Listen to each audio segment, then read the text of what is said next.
What are cells? So before we go into the definition of cells, let me inform you that cell was discovered by Robert Hooke in 1665. Now we come to the definition of cell. As you all know, you've been reading it since your school days, that a cell is the basic structural and functional unit of life. And it has various cell organelles. Now, what are these cell organelles? A cell organelle or cell organelles are organized structures that are present in the cell. So basically you can see that an animal cell has three parts: nucleus, cytoplasm and cell membrane. The cytoplasm includes the cell organelles, whereas the nucleus will include the nucleolus. So as already told you, it is the control center of the cell. There are certain cells like mature RBCs or the uppermost layer of the skin, they have no nucleus and it contains most of the cell's genetic material.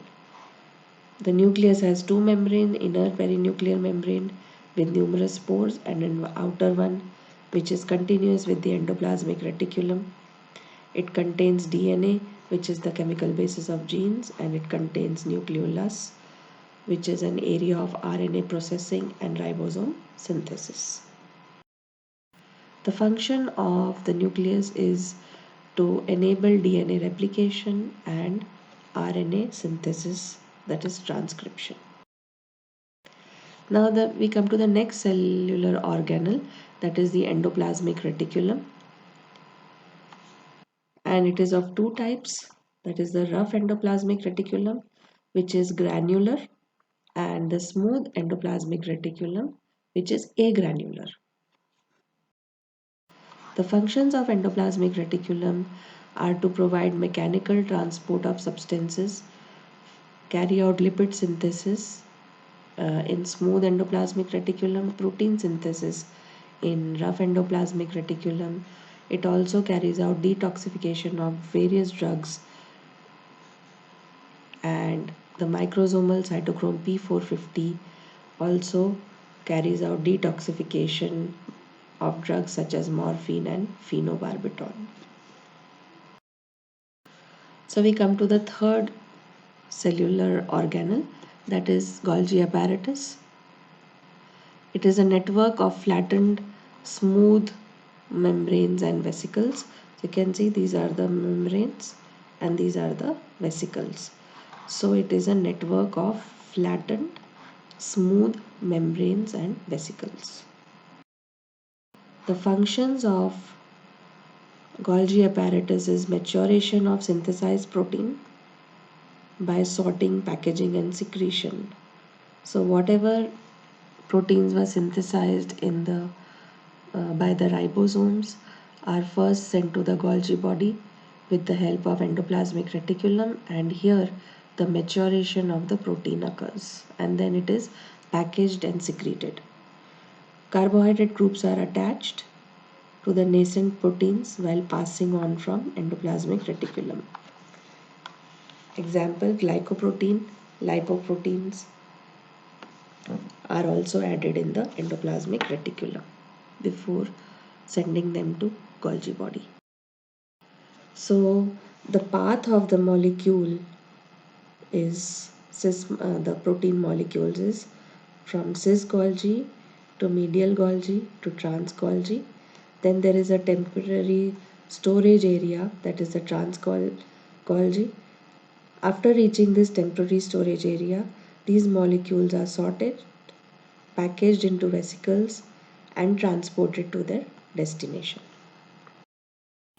So here you can see the whole diagram where there is a cis Golgi, medial Golgi, trans Golgi, and this is how the protein molecules are moving, and in the trans Golgi they are stored for a brief period and then they are finally sorted, packaged and sent to their destination. So this is how it is sent to its destination. So fate of the finished product. Now what will happen to the proteins that are matured in the Golgi apparatus. Either they are directly secreted into the surrounding medium or they become integral part of plasma membrane or they are stored and secreted when a stimulus is received or they are collected into lysosome packets. The next cellular organelle is lysosome. These are tiny organelles known as the incinerator of the cell. The lysosomal enzymes have an optimal pH of 5. Their bags are hydrolytic enzymes. These enzymes are polysaccharide hydrolyzing enzymes. They include alpha glucosidase and alpha fucosidase. For proteins, they include cathepsin, collagenase, elastase, peptidase. For nucleic acid, it includes ribonuclease, deoxyribonuclease. So these are some of the hydrolytic enzymes that are found in the lysosome.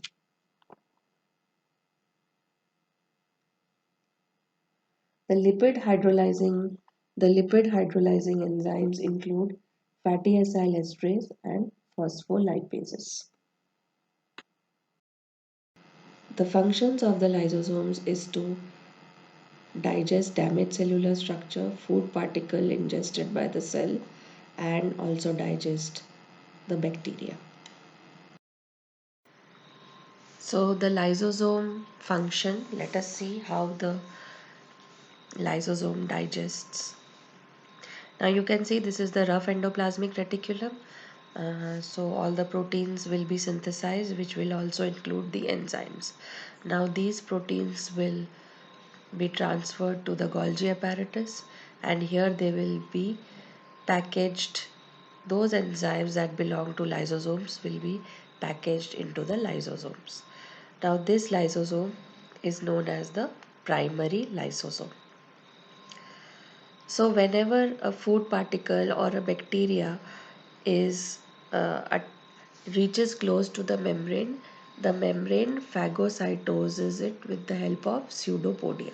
These are the pseudopodia formed, and now this small pit is formed here which will pinch off to form an endocytic vesicle, and the food particle is inside this vesicle. It can also be a bacteria or a virus. Now to this endocytic vesicle the primary lysosome will bind and fuse with it to release all its hydrolytic enzymes. This fusion of primary lysosome with the endocytic vesicle is known as the secondary lysosome. The secondary lysosome will carry out the digestion of the dead cell or the bacterium or the food particle inside, and whatever is left over will be known as the residual body. This may also be called as the tertiary lysosome. This residual body will fuse with the membrane, and the digested material will be exocytosed outside the cell, or it will be removed outside the cell.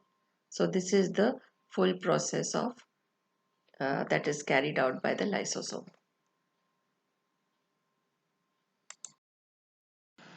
Now there's another term called autophagy which is related to lysosomes. The lysosomal membrane damage. So this is the lysosome. It is an intact lysosome, and inside the lysosome there are various digestive enzymes. When there is a membrane damage of the lysosome, as you can see here the membrane is damaged, these hydrolytic enzymes are released inside the cytoplasm and it destroys the cell in which the lysosome is. So it is known as autodigestion, and because of this process of autodigestion or autophagy, the lysosomes are also known as suicidal bags of the cell or incinerators of the cell. Now clinical applications. So let us see some clinical applications of lysosomal activity. The first one is post-mortem autolysis. Cell death causes lysosomes to rupture. These release various hydrolytic enzymes, and this causes autolysis of uh, after postmortem. In gout, the phagocytosed urate cells cause rupture of lysosomes, which releases the hydrolytic enzymes.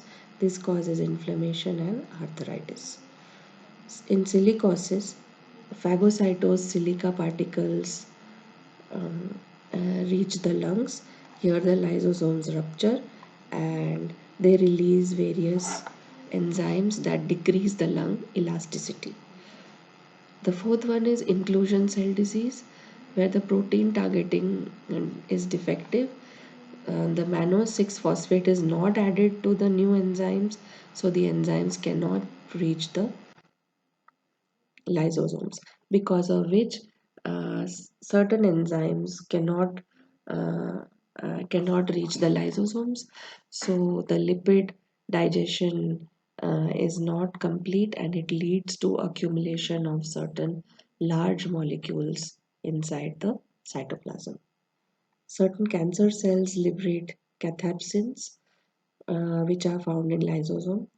Uh, these cathepsins hydrolyze the collagen and elastin, and because of this reason, the cancer cells can migrate to various areas of the body, which is known as metastasis. So, lysosomes also play a role in metastasis.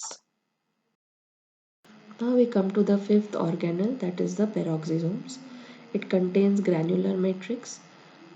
It contains enzymes peroxidase and catalase. They are prominent in leukocyte and platelets, and their function is to destroy unwanted peroxides and other free radicals and provide protection to the cells from oxidative stress. The clinical significance of peroxisomal enzymes, let us see that the deficiency of peroxisomal matrix proteins can lead to adrenoleukodystrophy. In Zellweger syndrome, proteins are not transported into the peroxisome, so the peroxisomal ghosts are seen inside the cell, which means the peroxisomes are empty of the enzymes. The primary hyperoxaluria is due to defective peroxisomal metabolism of glyoxylate derived from amino acid glycine. So there is defective metabolism of glycine, which leads to hyperoxaluria. Now we can see these two disorders, that is adrenoleukodystrophy, which damages the white matter of the brain and impairs the adrenal glands. And in Zellweger syndrome, which is an autosomal recessive disorder, there is cerebrohepatorenal syndrome. Typical and easily recognized dysmorphic faces are seen of the baby. It is a progressive degeneration of brain, liver, kidney with death within 6 months after the onset. When the screening of the syndrome is obtained, very long chain fatty acids are seen. The next cellular organelle is the mitochondria. It is spherical in shape and it is known as the cellular power plant or powerhouse of the cell. It is bimembranous, just like the nucleus and endoplasmic reticulum. It has two membranes, that is the outer membrane and the inner membrane. The inner membrane of the mitochondria form various folds, and these folds are known as cristae. To these folds are and to these folds are attached the F1 F0 particles. The inner membrane folds into cristae, and it has the cytochrome P450 present in the mitochondrial inner membrane, which is involved in steroidogenesis. The outer membrane contains enzymes for citric acid cycle, urea cycle, and heme synthesis. It contains circular DNA. So functions of mitochondria is electron transport chain, ATP generation, metabolic pathways such as TCA cycle, beta oxidation, fatty acids, and ketogenesis, part of urea synthesis, heme synthesis, gluconeogenesis, and pyrimidine synthesis are also carried out in the mitochondria. So, uh, the above pathways are all the steps occur in the mitochondria, whereas for these cycles, some of the pathways, some of the steps occur in the mitochondria, and the remaining steps occur in either in the cytoplasm or in some other cell organelle. Thank you. So, hope you liked the lecture. Keep listening. I'll be posting many more lectures this year.